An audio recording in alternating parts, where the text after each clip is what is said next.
Good evening, viewers. The views, information, or opinions expressed on Myths and Misconceptions podcast are solely those of the individual guests and may not be representative of the show as a whole. Myths and Misconceptions is intended for mature audiences and will discuss topics such as murder, rape, torture, and suicide. If you or anyone you know are having suicidal ideations, call the National Suicide Prevention Hotline at 1-800-237-8255. Someone will be there to talk to you. You are not alone. Now, on to today's episode. Viewer discretion is advised. Imagine driving into a small town, surrounded by rolling hills, rock walls, and houses with thatched roofs, and you might think you walked into a village from the 16th century, and you wouldn't be wrong.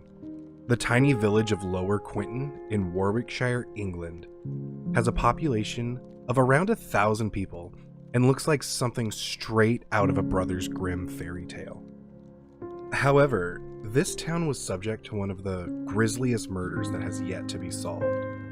Many times, when a murder becomes a cold case, it's usually because the investigators can't find any leads, they don't have any witnesses, or they can't establish a motive.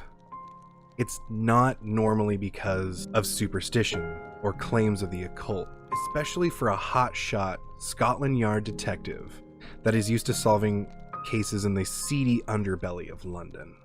In today's episode, we are joined by Myth and Misconceptions' very own Brandy. Hello. And together, we're going to learn about the murder of Charles Walton and how a veteran Scotland Yard detective was stumped by a town drenched in folklore and occult superstition. Are you excited? Tell me more. All right. Brandy, on Valentine's Day in 1945, Edith Elizabeth Walton, Harry Beasley, and Alfred Potter discovered the body of Edith's 74-year-old uncle, Charles Walton, laying in a ditch behind Alfred Potter's pasture hedges. Charles Walton was born on the 12th of May in 1870 in the Cotswolds, in the village of Lower Quinton, where he spent his entire life. He was also extremely knowledgeable about the traditional ways and about the small town lore associated with the Cotswolds. He lived with his niece Edith, which of whom Charles adopted when she was 3 years old. Edith's mother died and her father was still alive, but he didn't really want anything to do with her. So she would continue living with Charles and would take care of him after his wife died. And Charles was pretty old, but despite his seniority and arthritis, he made his living by doing light farm work around the village. On the day of his death, he was going to Alfred Potter's farm to trim some hedges. He left with a slash hook, a pitchfork, and a lunch made by Edith, and left sometime around 8 a.m. Before he left, he also picked up his pocket watch and some walking sticks, and started making his way through the church courtyard and off toward the Potter's farm. Now, Alfred Potter's farm was in the Firs on Meon Hill, which was a little bit away from Charles. This is a place that has been shrouded in folklore and supernatural activity for millennia. Meon Hill is old, like so old that archaeologists have found Iron Age structures on it. It's rumored actually to be the home of the devil himself, alongside reports of ghosts, hellhounds, and witches. Basically, this is a place you don't go to unless you absolutely have to. Charles was always home by 4 p.m. every day. However, when Edith returned home on Valentine's Day around 6 p.m., she couldn't find her uncle anywhere. So she was super worried because he never was home after 4 p.m. He was always home at 4. And so she immediately left to go ask her neighbor for help, Harry Beasley, to go help her find her uncle. And then after searching the town, they eventually made their way to Alfred Potter's farm on Meon Hill, since it was the last place that he was seen. Unfortunately, the group found Charles behind some hedges, laying on his left side in a ditch. This is such a supernatural place, and why farming? That was just where his family farm had been for for years, so I'm not exactly sure why they chose that place to start farming, but they definitely had it for a while. They found Charles bloody and mangled. His throat was slashed multiple times, to the point of near decapitation. And the worst part was that the slash hook was still hanging in his neck, and a crucifix had been carved into his chest, and his blood just saturated the ground. But the most disturbing part was that Charles had been impaled in the face by his own pitchfork, pinning him to the ground. Edith had to be escorted home by Harry because the scene was so horrific, and that just left Alfred Potter alone with the body.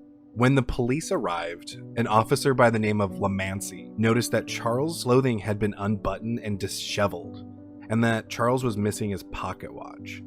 So most of the local police just assumed that this was a robbery gone wrong, until Lamancy found Charles's walking sticks. They were sticking out of the ground a little way from the body, and they were covered in hair and blood. And then once they examined his hands, they noticed that there were a lot of defensive marks. Was this a crime of passion? You know, it kind of sounds like it. That's pretty up close and personal, everything that happened to him. So usually in a crime of passion, it is bloody.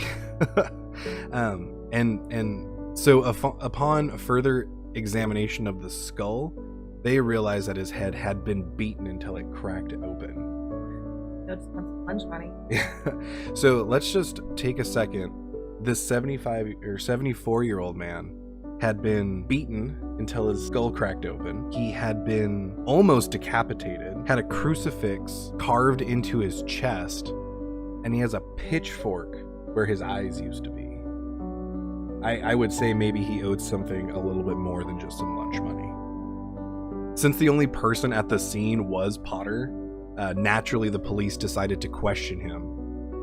Lamancy asked Potter when the last time he had seen Charles was, and he replied that it was around 12 or 12:15, and that he had seen Charles in the field, but honestly couldn't be sure that it was Charles. Then the officer noticed that Potter became more and more uncomfortable while he was being questioned, and then partway through the interview process, Potter's body language and facial expressions begin to change rapidly, and he tells Officer Lamancy that he's getting cold and hungry, and that he needs to go eat dinner, and the officer allows him to leave, but takes note that his behavior is odd. Officer Lamancy is like, you're a farmer, you're used to going out into the cold all the time to go, tend to livestock or what have you. And so after the body was checked by the coroner had placed the time of death between 1 and 2 p.m. With the local police stumped, we now see Detective Inspector Toombs come into this story. Toombs re-interviews many of the witnesses, starting with Alfred Potter. Potter explains to Toombs the story of hiring Charles and what he did around the farm. He told the detective that he was at the College Arms, which is a local pub in Lower Quinton, until about noon. Then he walked back to the farm where he saw Charles, and he figured the old man would be done trimming the hedges in about 30 minutes. The Quinton Police Department assumed that this would be an open and shut case, since it happened in broad daylight and in a town with less than 1,000 people. But oddly enough, they quickly ran out of leads. Well, even if it's a small community, if the town is suspicious and there's a lot of folklore, perhaps people don't say anything. Maybe they're thinking this could be done internally or something. Maybe there's something else. So the local PD, they're getting nowhere. So this is when the Quinton Police Department decide to call for backup, and they call Scotland Yard. Scotland Yard sends over their best detectives, Robert Fabian and Albert Webb. These detectives solved crimes in the criminal underground of London. They busted brothels, gambling dens, and they stopped bank robbers and jewel thieves. They have seen everything. And the pair arrived in Lower Quinton on February 16th and immediately got to work on the case. These guys are hotshots. Like, if anybody can solve the case, it's definitely them. On Fabian and Webb. So the local police quickly get them up to speed and mention that there's an Italian POW camp not too far from the crime scene. These POWs could roam freely around the local area, which may seem strange to us now, but was actually common practice at the time. None of the POWs were able to speak English, so Fabian and Webb had to find an Italian-speaking detective. And they did. They found a Detective Saunders. Together, the trio interviewed over 1,000 POWs and found that a small group of them went to see a film and another small group went to see a play in the town on the night of the murder. None of them had seen or heard anything, and the detectives concluded that the POWs had nothing to do with this crime. However, there was an aerial photo taken at the time around the murder showing an Italian POW hiding in the bushes, drenched in blood. Who's taking this aerial photo? Probably the British Royal Air Force or some. I don't know why they're taking pictures of an Italian POW camp. The Google car of the 1950s. Well, this is the 1940s. So it'd have to be like the Google trolley. After tracking him down and interviewing him, the detectives found that he was just poaching animals and dismissed him as a suspect. So after this setback, they turned their attention back to Alfred Potter. Detectives Fabian and Webb interrogated him one more time. This time, however, there were a lot of changes to Potter's story. He explained to Fabian and Webb that he found out that Charles may have been lying to him about the number of hours he worked on the farm, and that Potter may have been paying him for hours that he didn't actually work. A little bit of farmer fraud. Ooh, farmer fraud, I like that. He went to the pub, leaving at noon, and got home around 12:30. But then he told the detectives that he had never seen Charles in the field because he had a heifer that died in a ditch the day before and he needed to get it out. Which maybe that Italian POW was eating that heifer. Detective Fabian told Potter something that hadn't been released yet. That the police had found fingerprints on the slash hook that was lodged in Charles's throat. And they belonged to Potter. How did they get Potter's fingerprints? Well, they dusted it for prints. I think dusting for prints started late 1800s, maybe early 1900s. The more you know. Okay. This is not an after-school special. That's when Potter's demeanor changed, and he started to get real fidgety. Then he told the detectives, "You know, Harry Beasley told me to make sure that Charles was dead. So naturally, I grabbed the slash hook and tried to take it out, but I couldn't, so I just left it there." And then Potter continued to ensure that his alibi was airtight because an employee by the name of Charles Happy Bachelor helped him pulp some marigolds around the time of the murder. Potter's wife, Lillian Potter, said that he came in, read the newspaper for a couple minutes, ate lunch, and then goes down to tend to some flowers. At this point, Mrs. Potter is whipped into a frenzy. She can't believe that Scotland Yard is accusing her husband of killing this old man, and it has to be one of those fascists from the camp. Calm it down, Lillian. I know, right? Fabian and Webb feel as though they are getting nowhere in the case, and the rest of the village has started to keep quiet about the whole ordeal. No one is willing to talk to the detectives anymore, and they are starting to believe that the entire village just wants them gone and they want to just leave the case alone. So, in a letter to his superiors in Scotland Yard, Fabian says that the entire town has some sort of secretive disposition. He even says that there must be some local lore attached to Charles or the village itself, which would explain why he was murdered and why the village wants him to leave. Or, it could be that the devil lives there. So 1 month into the investigation, the detectives have gotten nowhere, and they're gonna leave. Scotland Yard wants them back. So Fabian takes a walk up Meon Hill, and then he feels like he's being watched. You ever had that happen where you're just like walking and you feel like the hairs on the back of your neck just stand up and you have to quickly look around? Yeah, when I turn off the lights and have to run up the stairs. That's because the devil's gonna get your booty.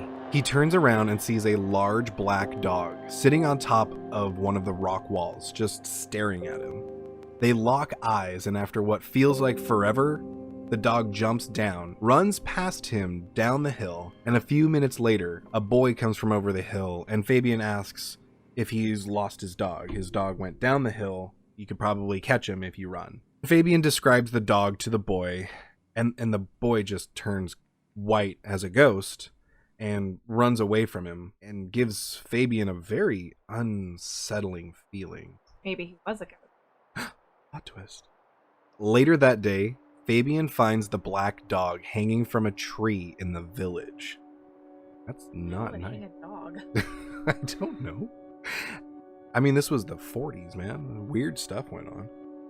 After the locals catch wind that the detective has seen that black dog prior to it being killed, they refuse to even look in Fabian's direction. Like he did it? I don't know. We don't know about Fabian. What? So naturally, Fabian takes his tale of the dog and of the village people to Police Chief Alex Spooner, who hands him a book called Folklore, Old Customs, and Superstitions in Shakespeareland, thinking maybe it would help the detective understand the tiny village a little bit better.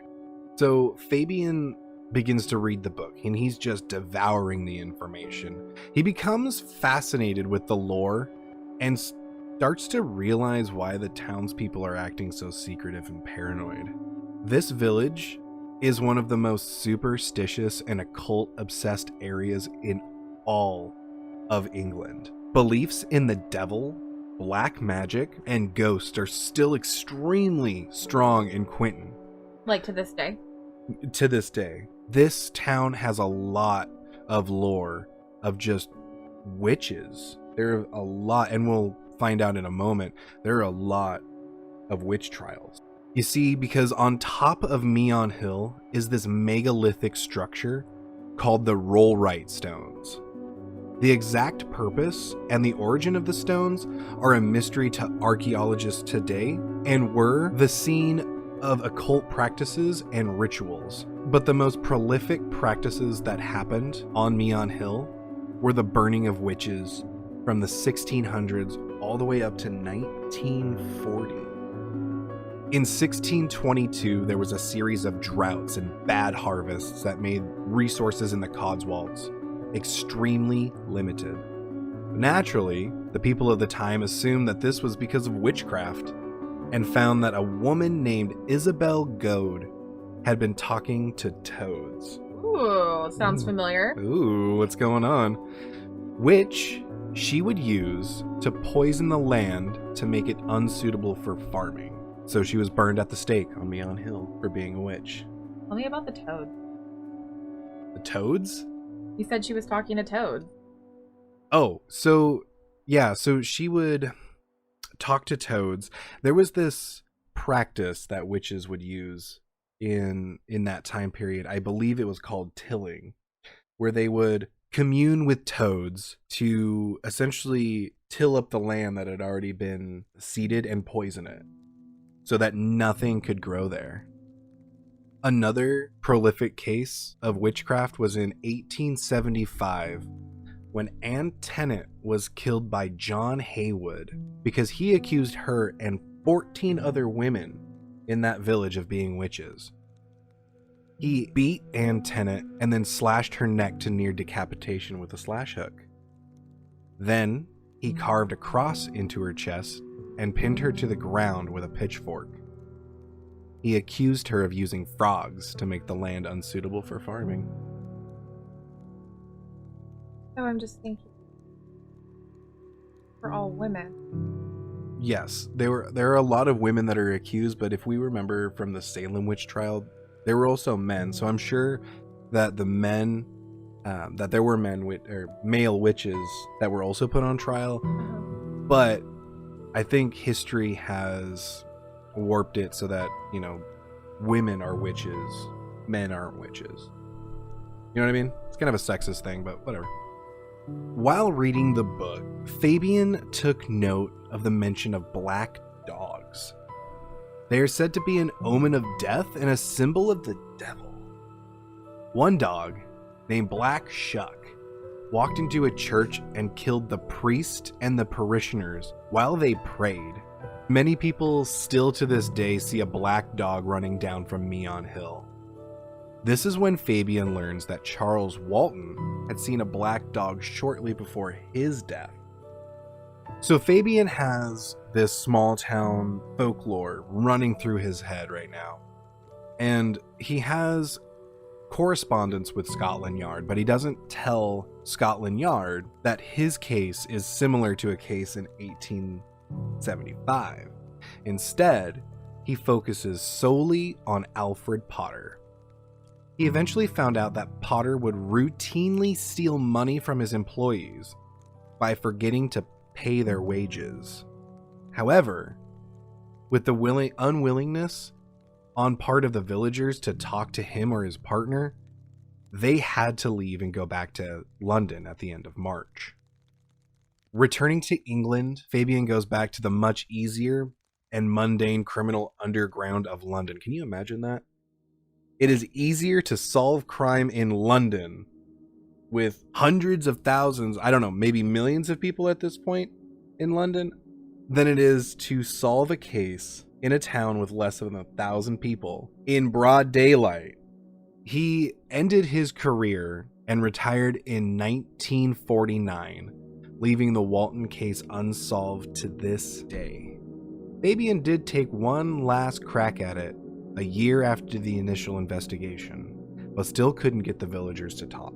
Too terrified that whatever dark magic would take them as well. So, with all of the information that you were just given, do you think that this is a situation in which Charles Walton created the means to his own death? Was it his propensity for talking to animals and his eccentric personality that would ultimately get him killed as a witch? After all, researchers have scoured through his family tree to find that he was actually the great-grandson of Anne Tennant. They both were accused of talking to animals. They both were suspected of ruining farmland. And both were killed the exact same way, all after seeing a black dog of local folklore.